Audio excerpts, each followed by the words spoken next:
Muy buenas tardes, iglesia. Vamos a escuchar este mensaje. La verdad es que me costó mucho trabajo ponerle título, porque hay tantas cosas que decir de lo que hoy quiero compartir con ustedes. Y bueno, voy a orar pidiendo la bendición de Dios para que el Señor toque nuestras vidas, nuestros corazones. Padre, una vez más aquí estamos, Señor, pidiendo tu bendición, tu misericordia sobre nuestras vidas, y al escuchar, Señor, tu palabra, queremos que tú nos toques, que tú nos hables, Señor, que nos digas lo que quieres de nosotros y que nos bendigas y nos hagas bien, Señor, para gloria tuya. Que tu Espíritu nos dirija en el nombre de Jesús, nuestro Señor. Amén. Pueden tomar sus lugares. La siguiente historia es bien conocida y casi todo el mundo sabe de esta historia. No es el chisme más grande de la humanidad, aunque es una historia muy, muy conocida. El mundo, la mayoría del mundo la sabe, y han pasado muchos años y esa historia de las que hoy les quiero contar, a pesar de todo el tiempo que ha pasado, se sigue hablando de esta historia, y no es precisamente por lo bochornosa que es o lo escandalosa que fue en su momento, sino porque esa historia se parece a la nuestra en algún sentido. ¿Sí? Así como lo acabas de escuchar, esta historia que hoy vamos a escuchar, que hoy vamos a narrar, se parece a tu historia y se parece a mi historia, en algún sentido. Y espero en Dios que podamos identificarnos en esto, no precisamente por lo que sucede ahí, sino más bien por el proceso que llevó la historia que voy a narrar y el desenlace. No meramente por lo que sucedió en esta historia, sino por el proceso que lleva y el desenlace que tuvo, porque es sorprendente y es maravilloso que después de una loca perversidad, esto haya derivado y se haya otorgado una maravillosa gracia. Y ustedes saben que me estoy refiriendo a la historia que se registra en el segundo libro de Samuel, el capítulo 11 y el capítulo 12, donde se dice que David es el rey de Israel, un hombre a quien Dios escogió, un hombre que fue ungido para ser rey de Israel. Dios lo ha elegido para ponerlo por príncipe de su pueblo. Es un hombre muy importante. Y segundo libro de Samuel, capítulo 11, dice que en aquella época era tiempo de guerra y los reyes han salido con sus ejércitos a demostrar su valentía, pero también a defender su pueblo. Es tiempo de guerra. Pero la Biblia dice que David ha enviado a Joab, a su general, al general del ejército, con todos sus siervos para pelear contra los amonitas. Hay una guerra, pero en esa ocasión el rey David no sale a la guerra, se queda en casa. No se dice por qué extraña razón, porque no la sabemos, por qué se quedó en el palacio. Pero David se quedó mientras Joab está ya en guerra con los ejércitos de Israel. Y una tarde, porque la Biblia dice que fue una tarde, después de haber echado la siestecita, algunos la acostumbran, ese día la Biblia dice que David se levantó por la tarde. Pues ¿qué otra cosa podemos entender? Sino que se había recostado a dormir, se había echado la siesta, se levanta porque no fue a la pelea, no fue a la guerra, y entonces David se sube a la azotea a tomar el aire fresco en el palacio, a contemplar qué hay a los alrededores, está mirando el panorama, y de repente dice la Biblia que observa a una mujer que se está bañando. La Biblia dice que se estaba lavando. Discretamente lo que nos está diciendo que esta mujer se está bañando. Y siempre les digo que ustedes se imaginen la escena. En esta ocasión no quiero que se la imaginen. Yo siempre les digo, imagínense lo que estás... No, ahorita no le pongas tanta imaginación. Por favor. La mujer que se está bañando no es hermosa. Lo que le sigue es muy hermosa. El siguiente adjetivo en los grados es hermosa, muy, y lo dice la Biblia, es una mujer muy, muy hermosa, ¿sí? Los ojos del rey de David se han quedado anclados en esa imagen. Ha fijado su mirada, está observando. Y en su corazón comienzan a surgir pensamientos que lo van a llevar a hacer lo que dije hace un momento, una locura, una loca perversidad. Si nosotros pudiésemos calificarlo de alguna manera, no sé, a lo mejor usted quiera ponerle otro adjetivo a lo que hace, pero David está observando a esa mujer en su corazón, porque quiero que escuches lo que dice la Biblia en Marcos 7:21.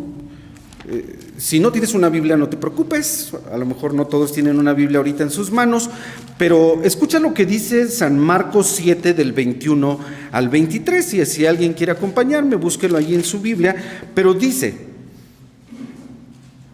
porque de dentro del corazón de los hombres, y esto aplica para David, dice, porque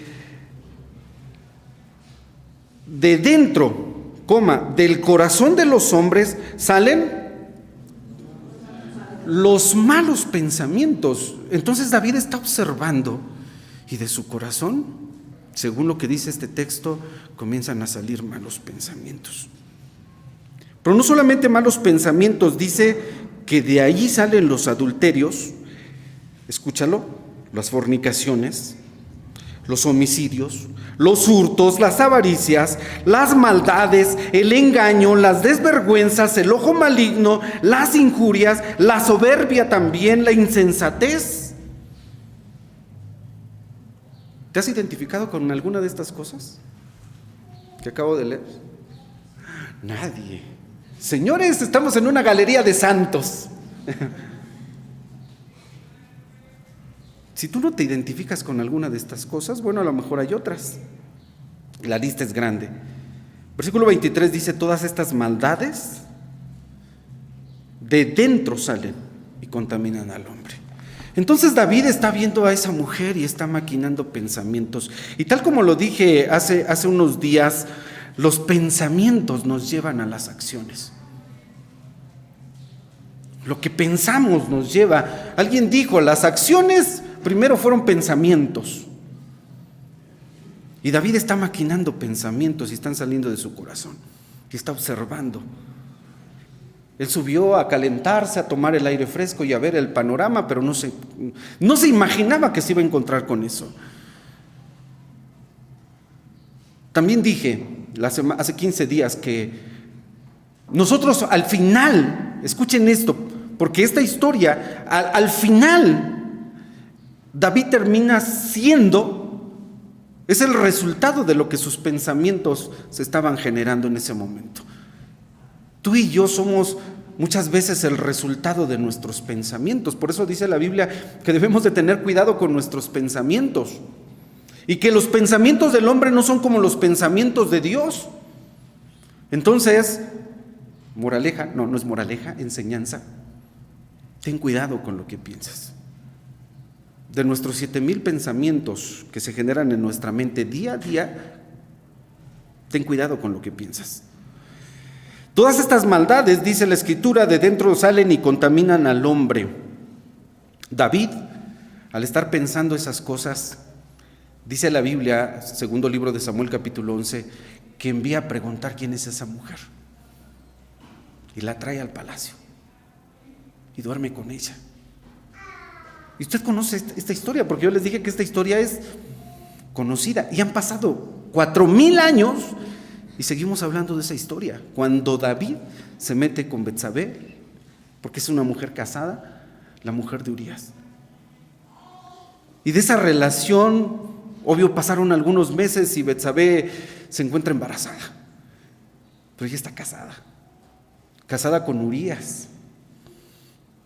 ¿Pero qué creen? Que Urías está con Joab, con el general del ejército de Israel. Está ya en la batalla. Y entonces cuando David se entera, tiene un gran problema. ¿Qué hago? Se comienza a rascar la cabeza y ahora se pasea en la azotea del palacio como león enjaulado porque no sabe qué hacer.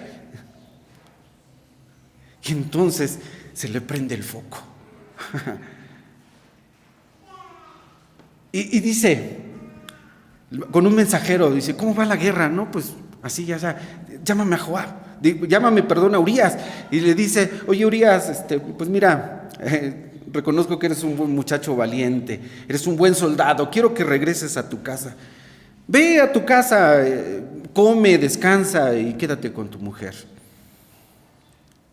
Y al siguiente día pregunta al rey, oigan, ¿qué pasó con Urías? No se fue a su casa. Cielos, ha fallado el plan A.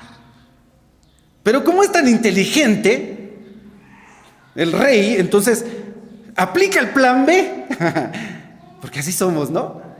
Para un plan A, si falla el plan A, tú tienes un plan B, yo tengo un plan C y tenemos un plan D y se nos acaban las letras del abecedario y entonces tenemos el A1 y el A2 y después los vamos combinando como las placas en la Ciudad de México, que es infinita la cantidad de posibilidades que se generan.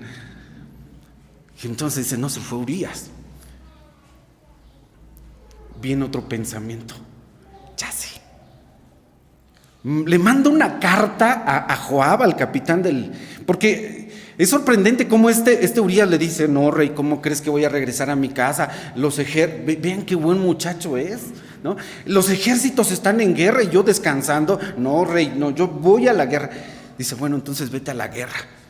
Pero David, les digo, aplica el plan B, hace una carta en la que le dice a Joab, al general del ejército, dice, Joab, por favor, mira, te encargo que me pongas a Urías al frente de la batalla. En donde esté más dura la guerra, allí pónmelo a este señor. ¿Y saben quién llevó la carta?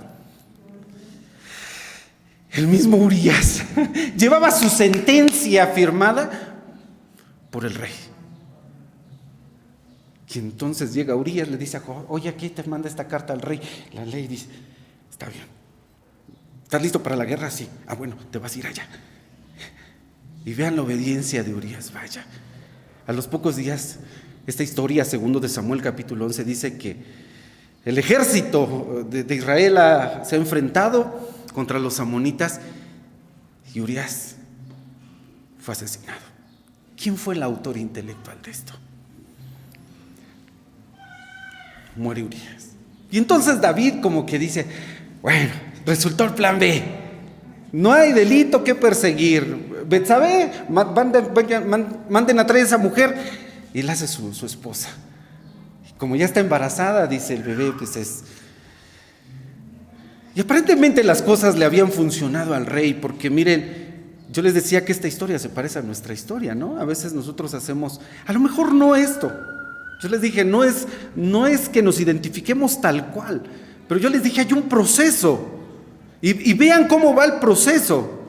De algo que tú ves, después te surgen pensamientos, después se convierten en acciones. Cuando las cosas comienzan a fallar, entonces aplicas el plan B. Si te falla, tienes el plan siguiente, hasta que tú dices, creo que estoy librado. Y aquí yo quiero preguntarte algo. Porque nuestro mensaje se llama lo más grave. ¿Qué es lo más grave que tú has hecho en tu vida? ¿Qué es lo que tú podrías decir, esto es lo más grave que he hecho en mi vida? Y alguien pensará, bueno, sacarle la lengua al niño que me robó mi goma, ¿no? Porque esto tiene dimensiones. ¿Qué es lo más grave que tú y yo que nosotros hemos hecho? David ahora carga en su conciencia aquello que ha hecho. Y esta historia yo les dije, ustedes la conocen. Y ahora el rey está en jaque.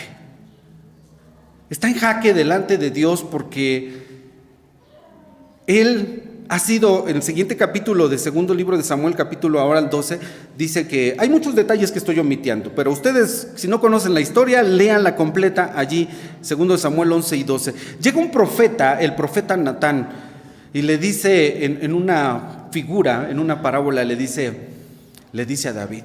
Natán es un profeta, y llega ante David y le dice: oye, rey, mira, quiero contarte algo.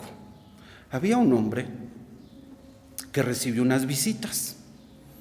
Y ese hombre era rico y tenía muchos ganados.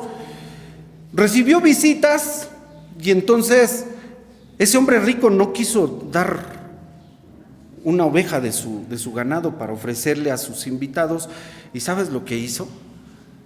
Fue con su vecino que tenía una sola oveja y se la quitó y la mató y se la ofreció a sus invitados.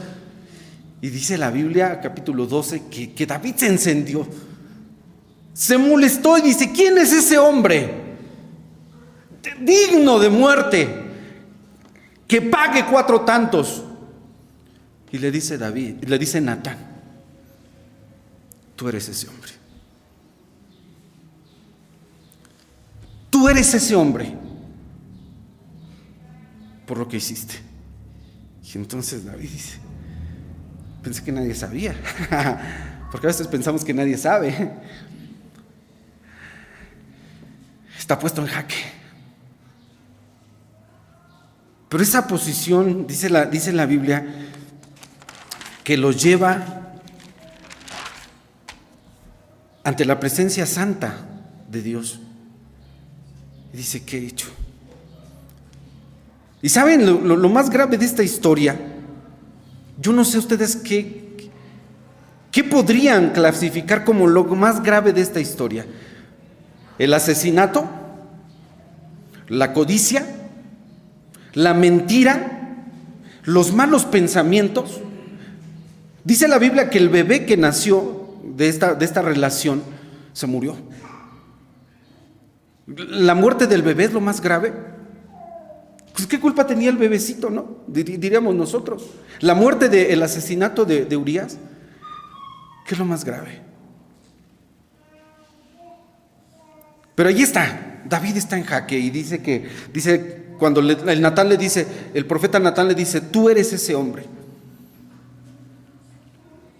Me llama mucho la atención la frase que subrayé en mi Biblia, porque David dice: he pecado contra Dios. He pecado contra Dios. Esa frase que hoy quiero que tú te lleves en tu mente. Si es que cuando leí el pasaje de Marcos te dije: ¿te identificas con alguna de estas cosas? Si te identificaste, creo que vamos por buen camino. Si yo te pregunté qué es lo más grave que has hecho en tu vida, si tú sabes que hay algo en tu vida, si yo sé que hay algo en mi vida que en este momento pude clasificar como esto es grave, si ahora tienes la capacidad de decir como David: he pecado contra Dios, creo que con esto que yo he hecho he pecado contra Dios. Y entonces eso lleva a David a escribir el precioso salmo que nosotros leímos, el Salmo 51. Y en este Salmo 51, David expresa, miren, no la preocupación, sino está expresando ahora los deseos de un pecador arrepentido. De repente pensé en titular este mensaje así: las peticiones de un pecador arrepentino. Está expresando los sentimientos de su corazón. En realidad el Salmo 51 para mí es un lamento de David cuando ha reconocido que ha sido lo más grave de su vida. Y todavía no he dicho qué fue lo más grave de esta historia. Yo te pregunté: ¿qué crees que haya sido lo más grave? ¿La muerte del niño, la mentira, la planeación, el plan macabro que tenía David? ¿Qué es lo más grave? Yo no he dicho qué es lo más grave. Todavía no, a lo mejor tú ya lo sabes. Pero en este lamento que hace David en el Salmo 51, vean lo que dice. Yo sé que lo han leído y hasta de memoria lo han de saber. Pero hace 15 peticiones a Dios. 15 peticiones. Peticiones que hace en un momento cuando se presenta delante de Dios. Yo me lo imagino encerrada en la recámara del rey, la recámara real.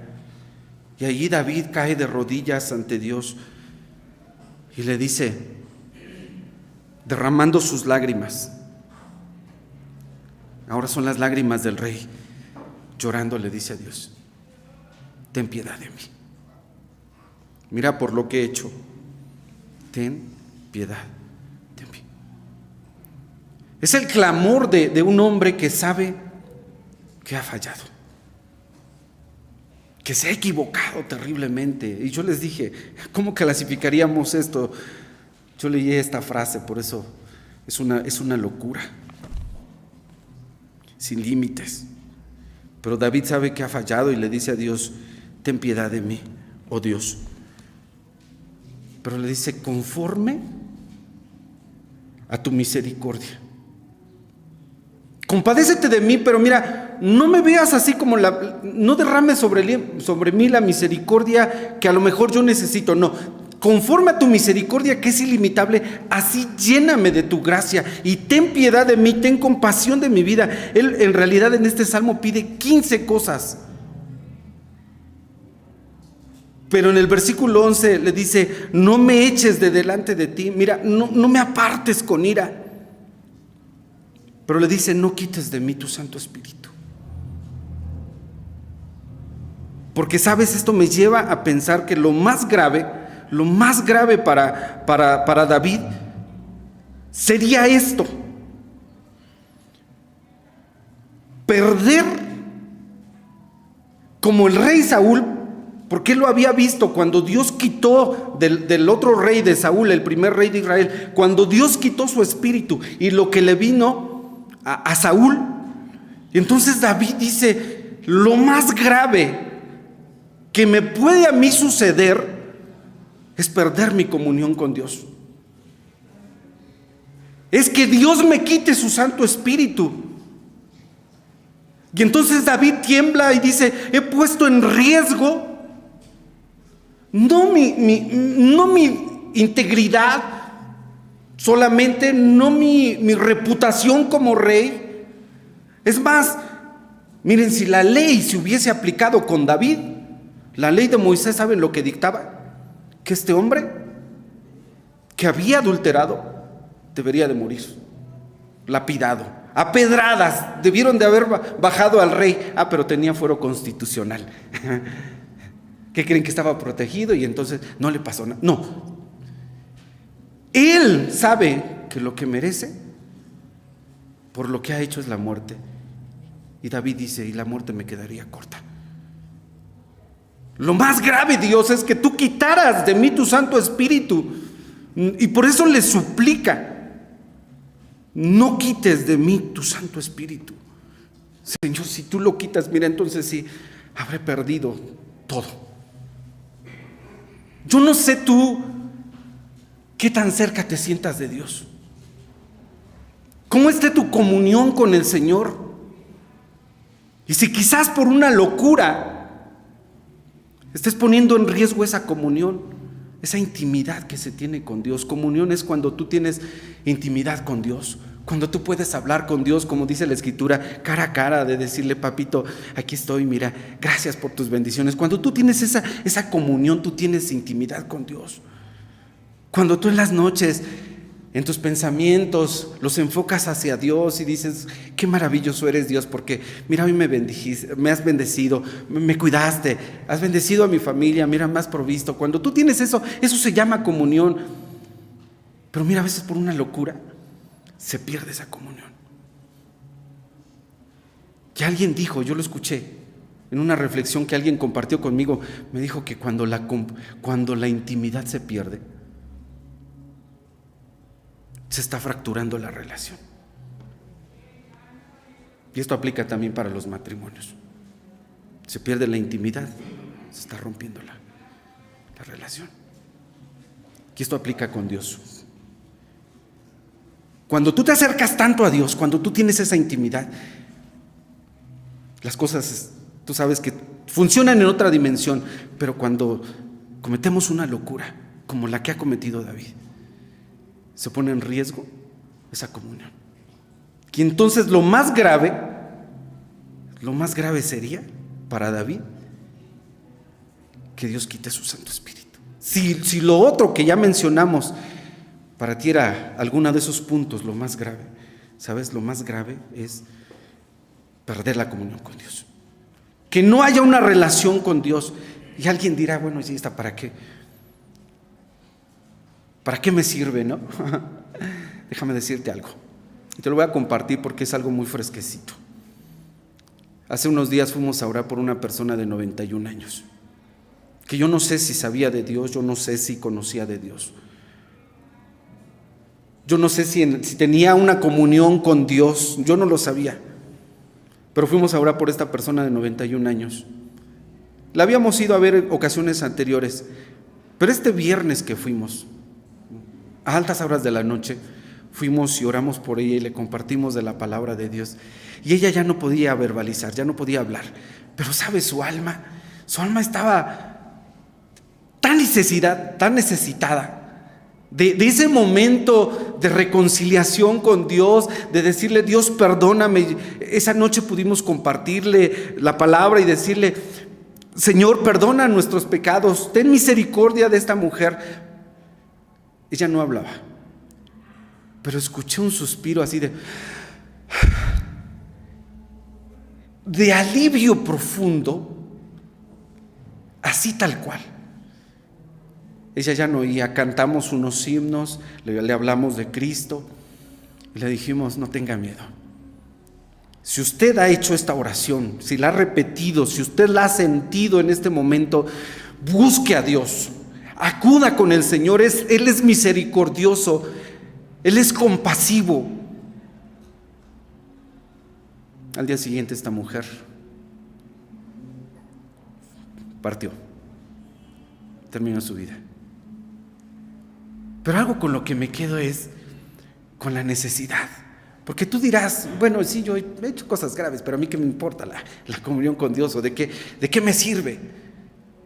Mira, ese momento, no esperes que sea el último momento.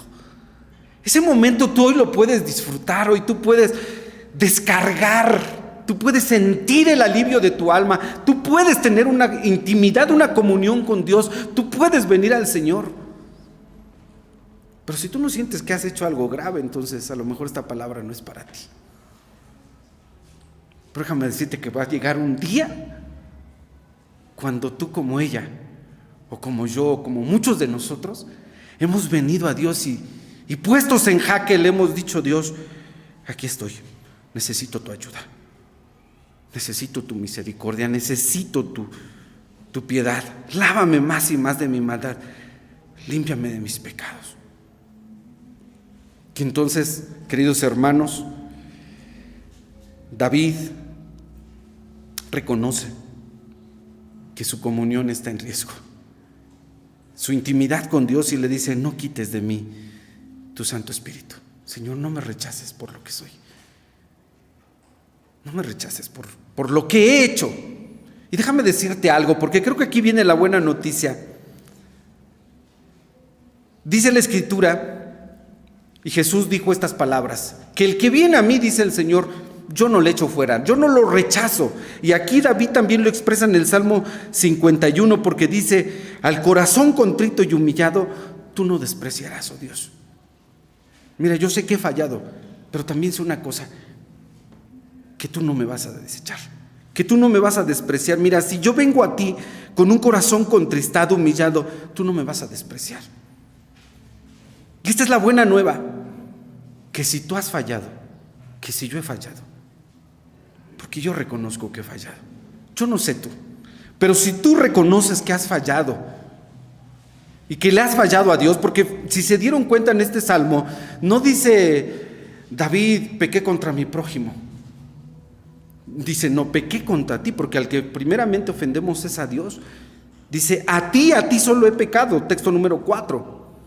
Dice, a ti Dios es a quien te he fallado, porque si tú piensas que al que defraudaste, sí, también está involucrado, pero en el fraude, en la mentira, en el engaño, en el robo, en los malos pensamientos, a quien ofendes es a Dios, o a quien ofendemos es a Dios, porque somos todos. Pero si tú hoy reconoces que has fallado y que has pecado contra Dios, esta palabra es para ti. Dice la Escritura que Dios no quiere, mira, no hay algo con lo que tú podrías sobornar a Dios o complacer a Dios, de decirle, mira, sí fallé, pero mira, si te doy esta ofrendita, ¿me perdonas? No funcionan las cosas así. ¿Con qué le podríamos pagar nosotros a Dios? ¿Con qué podríamos remunerar o con qué podríamos complacer a Dios? Dice la Biblia,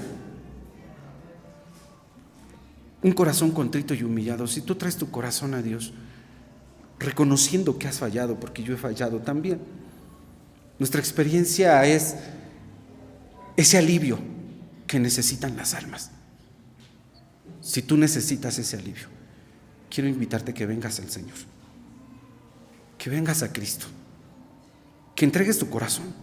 De esto se trata la vida, porque al final, mira, como esta persona de 91 años, qué bueno que Dios le dio una vida larga, próspera, multitud de experiencias, alegrías, tristezas, enfermedades, todo lo que tú quieras, pero sabes, al final lo que tú y yo necesitamos es el alivio, el descanso de nuestras almas. Y dice la Biblia, Jesús lo dijo, venid a mí y hallaréis descanso para vuestras almas. Y lo que David necesitaba en ese momento, cuando reconocía que había fallado, era el alivio de su alma. Si tú hoy te identificaste con alguna de estas cosas y quieres entregarle tu corazón a Dios, déjame decirte que para eso Dios te trajo aquí. Tú tenías que escuchar esto, porque Dios te está hablando a ti, como me habló primeramente a mí. Entrégale tu corazón a Dios. Mira, no te vayas como veniste, no te vayas con esa carga. Y no es un lavado de conciencia lo que te estoy proponiendo. No te estoy diciendo, bueno, si tú vienes, haces una oración, mira, has limpiado tu conciencia. No, aquí no, en esto no aplica el plan A ni el plan B. Aquí es el plan efectivo. Tú entregas a Dios tu carga. Venid a mí, dice el Señor, todos los que están trabajados y cargados, yo los haré descansar, hallaréis descanso para vuestras almas. De esto se trata la vida. Yo no sé cuándo vas a hacer cuándo vas a tener ese encuentro con Dios, o cuándo vas a tener ese momento cuando tú le digas a Dios, mira, si Dios, yo he hecho tantas cosas malas, aquí están, te las entrego. Y decirle como David, lávame de mis pecados, límpiame, hazme oír gozo y alegría, esconde tu rostro de mis pecados, borra todas mis rebeliones, crea en mí un corazón limpio, renueva un espíritu recto dentro de mí, líbrame de homicidios.